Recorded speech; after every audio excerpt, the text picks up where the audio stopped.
It's one thing to have a hard time with parenthood, but what if you wholeheartedly regret it? I felt like I was like in the clouds looking down on my life and it wasn't real and I was going to wake up at some point. It's been 10 years and I haven't woke up yet. It's not that I don't specifically want my kids. I just would choose a life without kids if given the opportunity again. Hear from two parents who feel this way. Plus, meet a woman who knew her mother regretted having her and find out why she thinks that this is something that needs to be talked about more. Even now, even though we're quite, we're like generation woke now, we talk about our feelings, but we still don't talk about parental regret. But we will. I'm Kyone Wolf. That's coming up next on this Gracie Award-winning episode of Audacious, right after the news.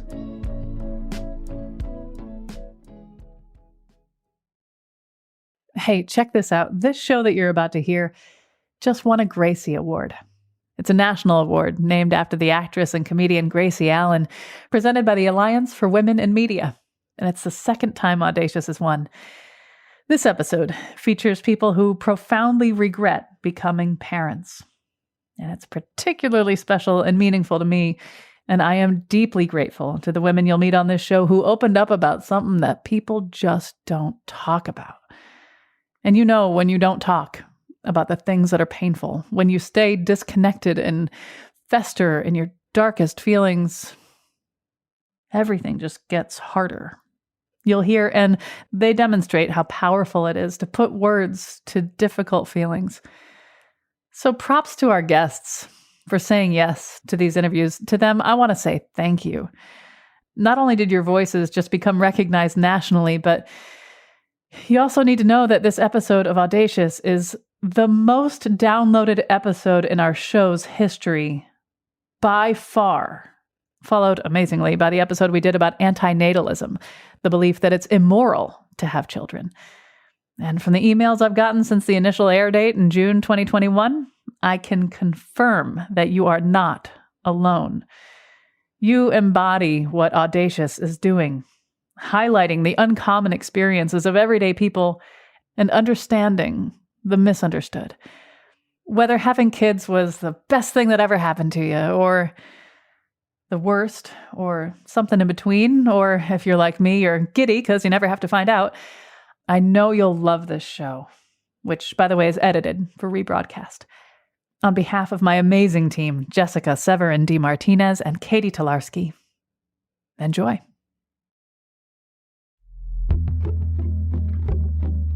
From Connecticut Public Radio in Hartford, this is Audacious. I'm Kyone Wolf. Why do a show featuring people who regret becoming parents? I'm going to go ahead and spoil the ending for you here, because if they can talk about it, even using pseudonyms, which they are, then they will be healthier parents. And if they can talk about it, then parents who maybe don't regret becoming parents but struggle in the role can become healthier parents too. So this one goes out to every parent out there, and to people who, whether they realize it or not, are on autopilot to become parents. To truly regret becoming a parent is something almost no one talks openly about. Even the Facebook page aptly named I Regret Having Children, with its 27,000 members, only posts anonymous submissions. I contacted the moderators of that page, and they posted my interview request for this episode. 2 women got in touch with me to talk about their experiences and feelings. How do they balance feeling full of regret while wanting to make sure their kids are well taken care of? What's the difference between the version of themselves that they show their friends and family on Facebook and stuff, and the version of themselves that holds this regret? And is it really possible to love someone whom they regret bringing into existence?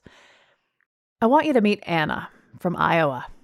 Anna is not her real name. She asked to use a pseudonym because she doesn't want her 2 kids, aged 1 and 4, to ever find out how she feels, at least not by stumbling upon this broadcast someday. She joined me, somewhat appropriately, from her closet, and I asked her to bring me back to the pre-kid world that she now misses so desperately. Why did she want kids in the first place? My husband and I had been married about a year, and he basically was at that point where he's like, okay, I want to have kids. And if not, then I think I'm going to have to move on. You know, he said it very politely, but those were the circumstances. So we had a child. I love the baby stage. So that first year of life was really great for me. And then after that first year is where I more have grazed over to the area of, oh no, what have I done? Our second child was not exactly planned. So that definitely added to it. But really that first year where kids can start making decisions on their own and become their own person, it's just a lot to handle. And you really lose yourself in it. Your husband feels the same way as you do, yeah? Mm-hmm. What was that conversation like? That actually just came out pretty recently. So really he just, mentioned jokingly to me one day, I kind of wish that, we wouldn't have had kids. And I said, I agree, but I was serious. And then I think when he took a step back from it, he kind of realized, yeah, I think so too. It's just kind of something that you don't openly admit. Yeah, I mean, you're joining me using a pseudonym, and I totally appreciate why. What kind of reaction do you think you'd get if down the line you felt like sharing this episode or coming out and saying, you know what, this is me and this is how I feel? What kind of reactions do you think you'd get if you did that? Well, that's kind of why when I reached out to your response for a meeting with someone to talk to, I had to disclaim, my kids are very well taken care of. This isn't a neglect or an abuse situation. It's just that if I could redo my life, if I had infinite possibilities or some, alternate universe, I would choose not to have kids, because the reaction you get is that you're supposed to love motherhood. It's supposed to be glamorous and beautiful and gorgeous. And well, first of all, I'm not a stay-at-home mom. I would never want to be. It's not a diss to stay-at-home moms at all. It's way too much work. I would go insane. But I'm a working mom, so I already have the guilt of that on top of my plate, that I don't spend enough time with my kids. So to say that the little time that I do get with them, I don't enjoy, that has a negative connotation right there. And it's something that I really can't even share with family members. Some mom friends I can share it with because I think that they understand just how laborious and all-consuming motherhood is. But really, you have to walk a fine line of what you're really willing to share. So the only person that I can talk to it really is my husband and my therapist. I wonder if some people may listen to our conversation and they'll say, you know what? Hey, that's how it goes the first couple of years. Just wait. It's going to be awesome later. What's your response to that? Well, on one hand, I'm tired of wishing my life away. I'm just waiting for the next phase to come on. And it's years of my life that I'm not going to get back. I want to enjoy the moments, and not in a toxic positivity way, but I really want to enjoy my life, which is really hard when your life is completely dictated by two tiny humans. I do hope that I can enjoy it one day. And, when I'm getting put in a nursing home, hopefully my kids can figure that out for me. But one thing that my family struggles with specifically that other families might not be is my son was diagnosed with ADHD. So when I think about 18 now, it frightens me even more because I've had other close family members who have that same diagnosis and have made very poor choices. And at 18, it becomes a lot more serious than a preschooler hitting his classmate. More consequential. Yeah. I want to ask if you love your kids, which feels like an offensive thing to ask. But that said, do you love your kids? Yes, I do. I think whenever I have to say, like, I don't like being a mom, or whenever I want to say that, I have to, give the pretense that I love my kids and that they're well taken care of. I think for me, the better question is, do I love myself? And which do I love more? The version of myself that I was before kids, or my version afterward? Do you know what the answer is? I mean, I think that's what I struggle with every day. But if I could go back, I would choose myself without kids. The question itself is a really big philosophical one. Can you love something, someone that you regret. And I wonder if, you love your kids and you're locked in, right? You don't have a choice. Right. But when you take yourself out of it and look at it like, can you love something or someone who you regret? What do you make of that question? Isn't that really what Stockholm Syndrome is all about? I mean, not that my kids are my captors necessarily, but I'm locked into this life, but it doesn't mean that I don't appreciate the human beings that they are and for who they are. It's not that I don't specifically want my kids. I just would choose a life without kids if given the opportunity again. So for those who are listening to us, and they're sort of in that programming mode of, I guess I have kids. When the time is right, I guess I'm gonna have kids because that's what you do. What would you say to all of those who are maybe not committed to the idea, but just sort of think that's what you do? I would say to just really think about it internally. Maybe it's not a conversation that you need to have out loud, but reflect and think about what you want your life to look at. I think a lot of people will fear that they might regret not having kids and it being too late. But there are trial periods out there, like beyond the home ec room where you get that fake baby for 24 hours. Or the egg. Exactly. Can keep it alive. Yeah. An egg doesn't cry. No. Or do many of the things that babies do. Go on. Right. Yeah, but you can become a foster parent. You can have a trial parenthood. I don't know if it has the same type of burden as knowing that it's your responsibility for the next 18 years and really beyond. It's a lifelong commitment. And I don't want to scare away people with that because I know people get meaning from that. I just don't happen to be one of them. Yeah, you're not having a baby, you're having a human. Mm-hmm. One of the earliest episodes of Audacious was about antinatalism, the philosophy that it is immoral to bring human beings into this world. It is without their consent, and it is for sure exposing them to harm. Even though we make meaning and fluffy little stories about good things and wonderfulness and puppies and stuff, this is truly, when you have a child, you are doing it against their consent, or you're doing it without their consent, and you are introducing harm into their lives. You're giving them a death as well. When you hear that philosophy, does any of it resonate with you and some of the other reasons why you wish you didn't have kids? Yeah, it does in a way, because I had a pretty good childhood. I was raised by a single mom, but I had very loving grandparents and a wonderful mom. But you can't deny that you're perpetuating some sort of trauma to your children. Every word I choose can have an impact on my child. And there are times where if you've had a really long day and you have this mindset that if I could redo my life all over again, I wouldn't have kids, that can come out in what I say and how I do. Not intentionally, but when you get angry at the medial actions of every day, it's easy to let those words slip out and you can't get those back. How do you balance not wanting these feelings to be perceivable by your kids and truly embracing how you feel? Like, these two things, how do they coexist? How do you manage that? They really don't. That's why I go to therapy. Like I do EMDR therapy. So I'm literally reprocessing feelings that I am forced to hold in all day, every day, and keep them to myself until I get that 1 hour a week where I can feel them.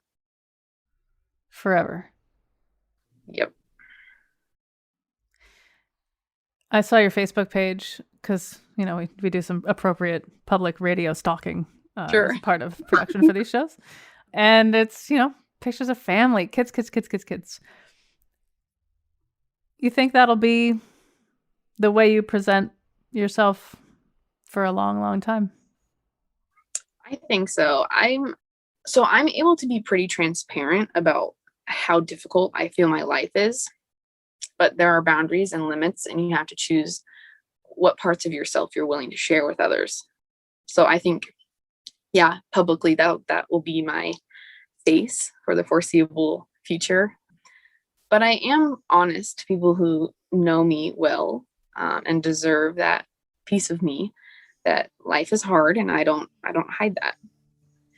But the people who are supportive are the people that I've made the deepest connection with. Well, Anna, thank you so much for talking with me. Good luck out there.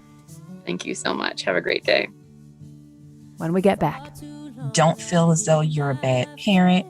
They're just people that aren't courageous or brave enough to actually say those words out loud. Meet a mother to a 9-year-old who regrets becoming a parent. I'm Kyone Wolf. This is Audacious. Stay with me. What have I done? Oh, what have I done? What have I done? There's a hurt in me that I don't understand. What have I done? What have I done?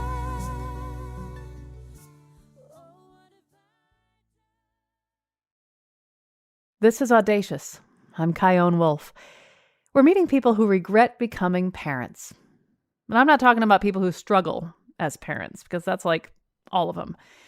And I'm not talking about postpartum depression, even though that is one condition that makes accepting the role of being a parent more difficult.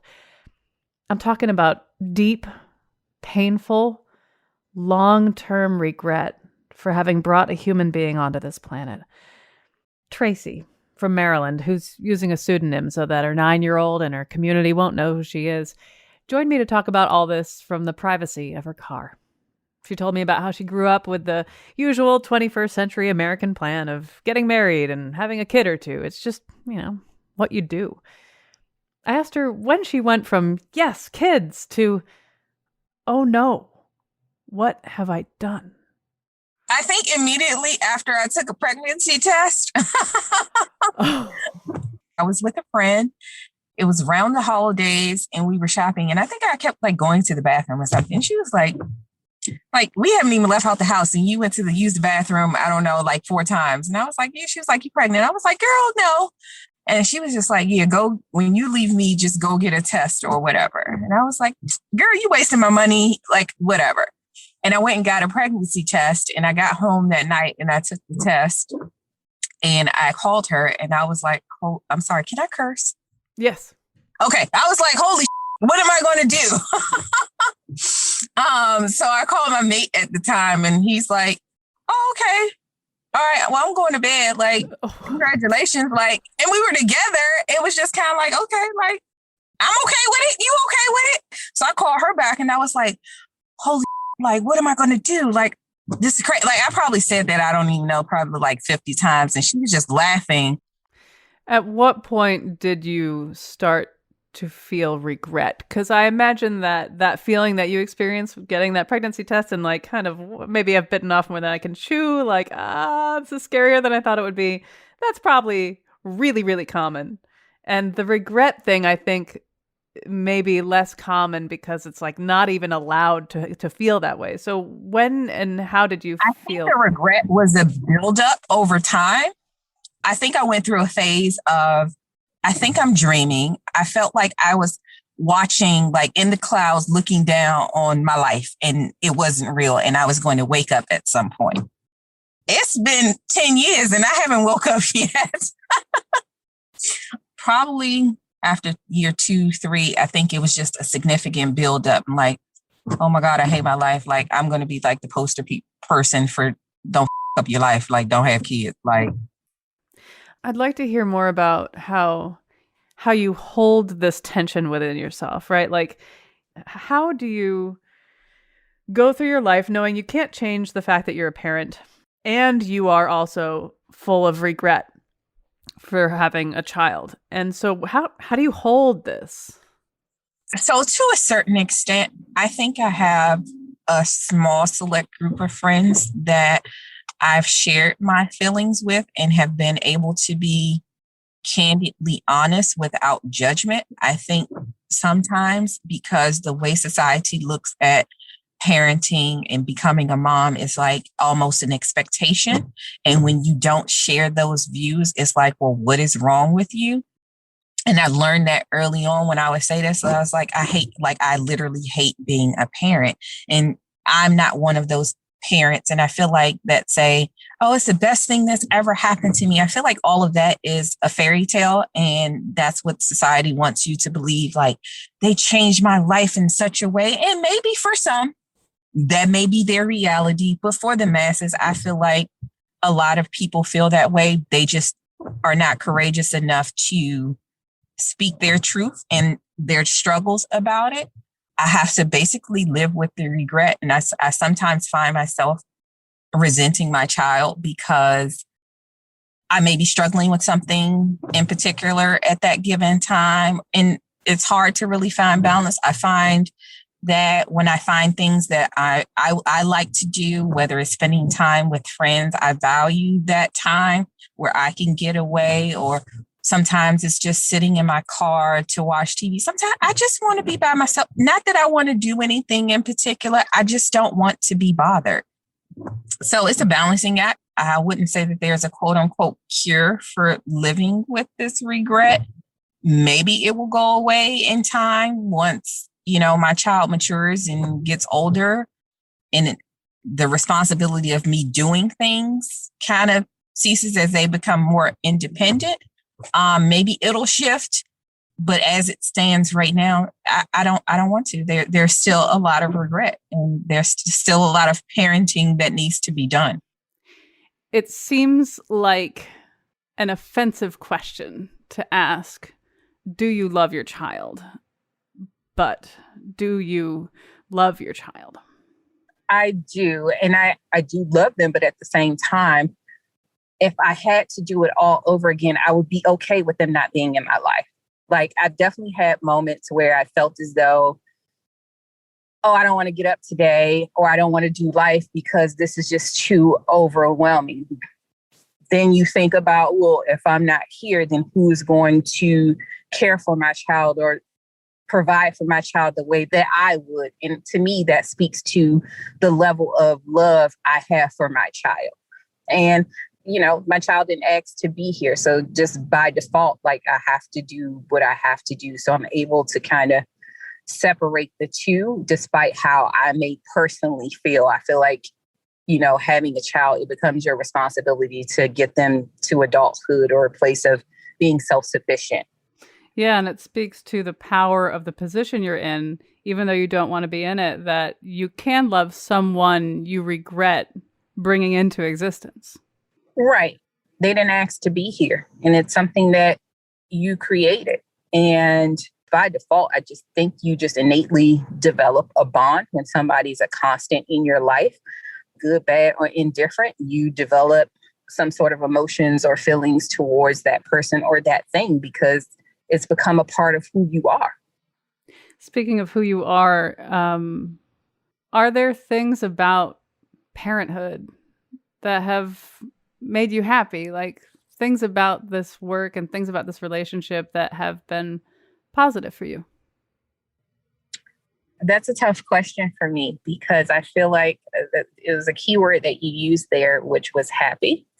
And for me in my personal life, actually during my whole parenting journey, I recalibrated and I no longer use the word happy in my vocabulary.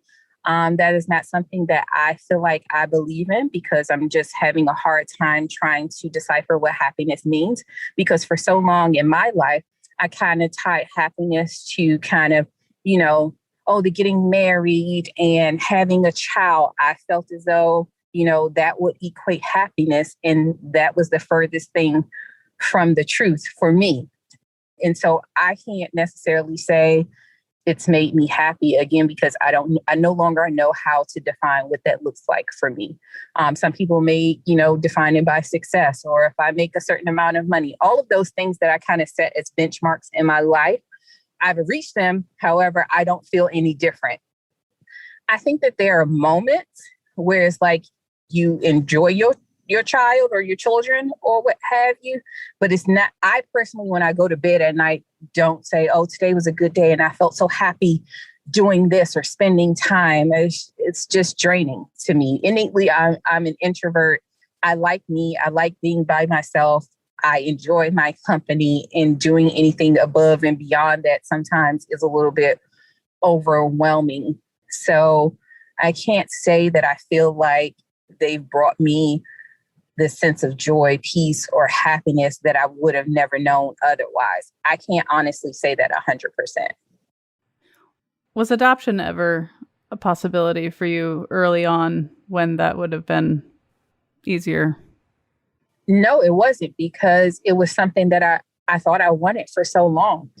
When you're giving birth and you're in a hospital setting, the nurses come and they ask you that question. And it was like, I was offended that they asked that. I was like, what?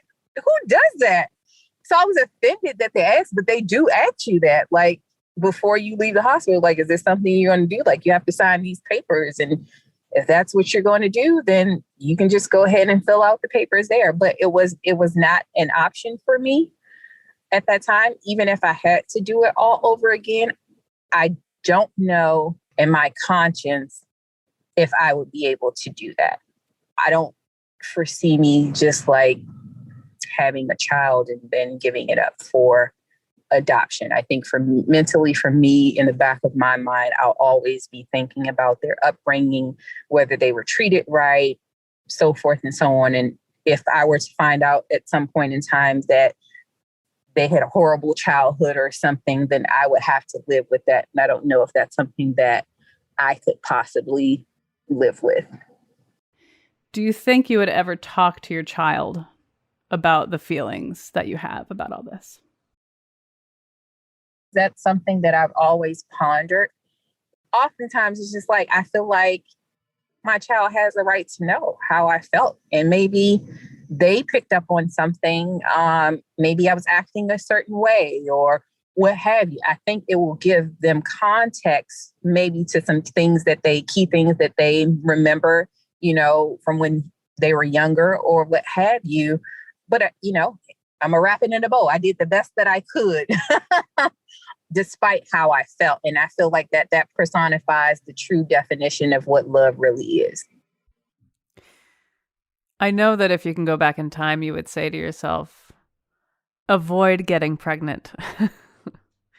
But after, 9 years of having a child and really exploring these feelings of regret, if you could talk to yourself on that day where you saw that pregnancy test, what words of wisdom would you maybe pass on to her? Oh,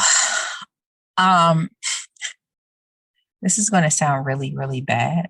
But the words of wisdom, I probably would have made a different decision and not move forward with it. Is there anything that I missed or you want to say or get off your chest or ask me or ask the listeners or anything else, so when you hang up on the Zoom call, you can feel really good about it? I just want people to know that if you are having these feelings and you are a parent, don't feel as though you're a bad parent. Don't feel like there's something wrong with you. They're just people that aren't, I guess, courageous or brave enough to actually say those words out loud. There's nothing wrong with you. It isn't a reflection of how you parent or the parent that you are. You're doing the best that you can. You're definitely not alone. There are so many people out here in the world that, again, just aren't brave enough to have those conversations for fear of being judged. If you are one of those people, there are definitely online forums in which you can kind of express yourself. That's kind of how I came to be. Like early on, I was just blown away at the amount of people that I would find online that actually regretted having, children for one reason or another. So there's a large group of people that are out there. You just have to find like-minded individuals that share your thoughts and opinions about it. And again, that is very therapeutic in being able to express that. And I think that that's what's helped me, is being able to say it and release it and not necessarily hold on to it. Well, Tracy, thank you so much for talking with me.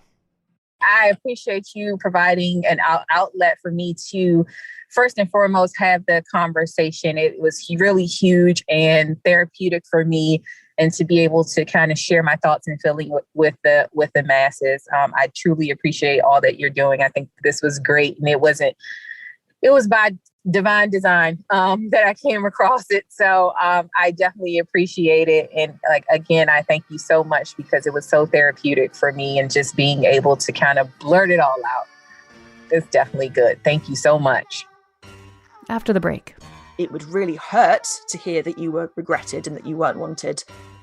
But we can't heal until we've had honest conversations. You can't go through life living a lie. What it's like to be the child of the parent with regrets, who's been putting all that regret on themselves for decades. I'm Kyone Wolf. This is Audacious. Be right back.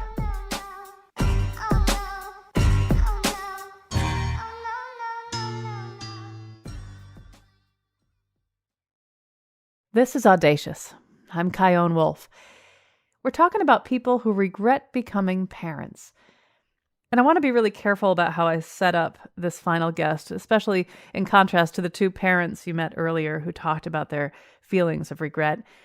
They made a point to say, yeah, I regret it, but my kid or kids are well taken care of. They don't know I regret it, or at least I do everything in my power to make sure they don't know it. And it's entirely possible that their children may never know or feel what these women feel. But Sarah Brandis says she knew that her mom regretted having her, even without having that conversation. And it's that lack of conversation that she argues is a huge part of how these tensions persist. Sarah's the author of The Musings of an Elective Orphan. She also writes for The Virago and Medium, which is where we found her article, An Unwanted Daughter's Response to Parental Regret. In it, she talks about when she first started realizing that her existence was one that her parents regretted. She was 6 years old. I asked her what happened. So this is the first time I can remember staying away from home, and I was staying at my Uncle Bill's house for, I guess it was just a few days, but you know how when you're little, everything seems a lot bigger and longer. So I felt like I'd been on this massive holiday at my Uncle Bill's house. And on the drive home, he was telling me I'd been a good girl and that he was proud of me. And, the sorts of things that families say to kids and their family. And I got back to my house and I was so excited that I'd been a good girl, always been a people pleaser, I guess. And I saw my mum, and the first thing out of my mouth was, "Are you proud of me?" And she totally dodged the question. Now, this is Britain in the 80s, so we are a little bit, emotionally constipated. But, generally mothers can tell their children that they're proud of them without it being a dramatic overshare. Not my mother. And it wasn't just a personality thing, or just that we were all incredibly stifled and Margaret Thatcher was in power. It was just that she couldn't tell me that she loved me or she was proud of me. She just had to swerve the question and put the attention on my Uncle Bill instead. And I think that's the first clue that I can remember. Huh. You've said it's a shame that the only person who would believe me about being unloved was a professional whom I had to pay to listen to me. Talk about that realization that therapy was really going to get you somewhere further than you could on your own in your own mind.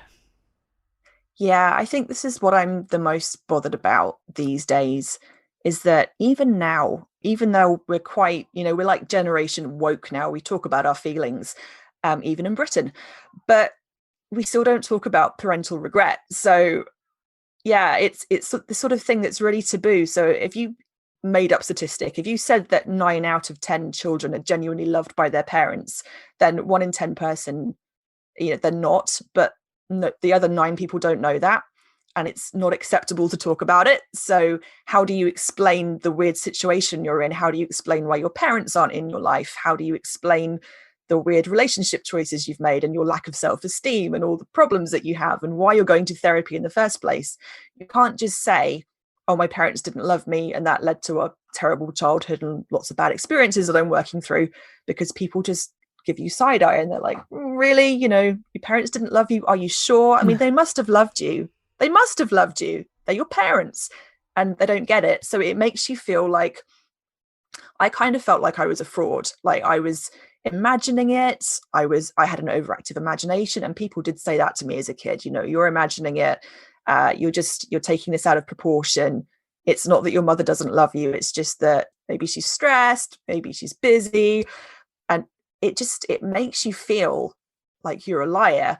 So when I went to therapy, and I'm really glad I did, it was amazing to be believed, but I kind of am a little bit bummed that I had to pay somebody that much money to believe me in the first place. Wouldn't it be nice if we could talk about this in a free support group or with your friends in a coffee shop or in a less formal setting? Not everyone can afford therapy. And I think there are probably way more kids or grown-up kids in my situation than there are ones who can afford to go to therapy. So if we're all going to heal, we all need to be able to talk about this, and we need to be believed. A lot of the people we've talked to for this show, I get the impression that they at least try to make their kid feel loved. They've got these feelings of regret, and a lot of them have said, listen, my kids are well taken care of. They don't know I feel this way. Versus your mother, who wasn't able to play the role, to at least put on an act. When you take that into account, and you think we should be able to talk about this, like, how do you connect the two when some of these parents who regret having children can play the part? Yeah, I honestly don't know how that would feel as a kid or as a grown-up kid. I've not had the experience of a parent telling me they loved me, even if I was annoying the hell out of them, or I don't know how it would feel. So I can't honestly answer for these parents. Is it a good thing is it okay? Is it enough to love your kids but resent them at the same time? Cannot honestly answer that. I can only tell you what it's like to be lied to. And this is why my angle, my approach is, it would really hurt to hear that you were regretted and that you weren't wanted. But we can't heal until we've had honest conversations. You can't go through life living a lie. That's maybe controversial. Maybe I'm going to upset some people, but I feel like honesty is always the best policy, because how can you have those healing conversations and move on and reach an understanding if you can't share what's really going on? So I honestly don't know. That's somebody else is going to have to answer that one. Were you able to have that hard conversation with your mom where she said, yeah, I regret having you, and I don't have feelings of love for you? How did you know? Did I mention that we're British? Yeah, no, not at all. So I left home when I was 16 and I didn't look back. I'm 40 now, so I've spent more of my life without them than I have with them. I've not spoken to them in all that time. But if she was to pop up in my life now, the only thing that would make me stop and listen is honesty. That's the only thing that would make me stop and listen. Since you weren't able to have that conversation with your mom, she wasn't able to say, listen, this is the truth of how I feel. What do you think you would say or feel if she did say those words? I would expect it to hurt. Even after 24 years, I would expect it to hurt on some level, because it's all rejection. And no matter how many years I've spent accepting that I wasn't wanted, to have someone say it to your face, I'm sure it would hurt. But there were kind of two hurts growing up. There was the hurt of not being wanted, and the hurt of being gaslit into, everything's fine. This is a normal family. I'm not a weird bad mother. And then everyone around her telling me that I was imagining it. And it would at least validate that second part, the feeling like I was crazy because I believed that my mother didn't love me. To have that confirmed, actually, your instincts are right. You can trust your instincts, and we were lying to you. That would be validating. But I'm not negating how much it would hurt to be told that I wasn't wanted. I don't think you can separate the two. As I think about the people who are going to be sharing this show with you, who are doing their best to make sure their kids feel loved, even though they regret this choice. And that's an interesting line between, like, can you regret having kids and still love them? I wonder, as a child who did feel regretted, what advice would you have for them? What should these parents be doing with these feelings of regret? Should they continue speaking out using pseudonyms on public radio shows and maybe Medium and they can write some essays, or should they at some point talk with their kids just in case somehow these kids are getting the message in the ways that many perceptive kids may? Like, what do you think they should do from where you're coming from? So the horribly annoying answer is that there is no easy or right answer. I mean, if your kids haven't brought it up with you, maybe they're not picking up on it. So maybe don't tell them that you regret them. But if your kid asks you, I mean, maybe there's a way to broach it. I think you could say something like, I like you and I love you and I respect you. Sometimes I need my own space. Is that okay? And it depends on the child's age. And maybe you wait until you're becoming a grandparent and your kid's about to be a mother and you say, okay, let me tell you about all the hard stuff. You know, there's a million and one ways this could come up. But I think the answer isn't 100% unfiltered honesty. It's perhaps just a little bit of carefully chosen honesty in small palatable amounts that can be worked through together. Just a little bit of, I do love you. Sometimes being a mum's really hard and I get really stressed. It's not your fault, or maybe it is your fault sometimes, but we're in this together, you know? Kids want to feel wanted. They want to feel part of their family and they want to feel safe. And if you can make them feel safe, you're doing your best, you know? You're doing a good job. Sarah Brandis, thank you so much for talking with me. You're welcome. Audacious is produced by me, Jessica Severin DeMartinez, and Katie Tolarski at Connecticut Public Radio in Hartford. This episode just won a Gracie Award, presented by the Alliance for Women in Media. It's the second time we've won it, and I am so grateful to my team and to our guests for this honor. You can subscribe to Audacious wherever you get your podcasts, or you can find them all at ctpublic.org/audacious. Get in touch with me on Facebook, Instagram, and Twitter at Kyone Wolf, or email audacious@ctpublic.org. Thanks for listening.